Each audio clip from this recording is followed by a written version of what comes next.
Pesawat Sriwijaya Air dilaporkan hilang kontak. Laporan tersebut beredar di kalangan grup WhatsApp yang menyebutkan pesawat Sriwijaya dengan nomor penerbangan SJY182 hilang kontak saat terbang dari Bandara Soekarno-Hatta menuju Bandara Supadio, Pontianak pada Sabtu 9 Januari 2021 sore.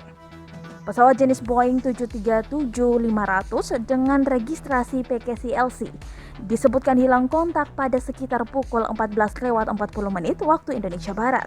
Pesawat tersebut tidak bisa dihubungi pada saat naik dari ketinggian 11.000 kaki menuju 13.000 kaki di sekitar Kepulauan Seribu. Saat ini Tribun News terus berusaha menghubungi pihak-pihak terkait dengan kabar tersebut. Humas Basarnas Yusuf Latif mengatakan bahwa informasi tersebut masih dugaan.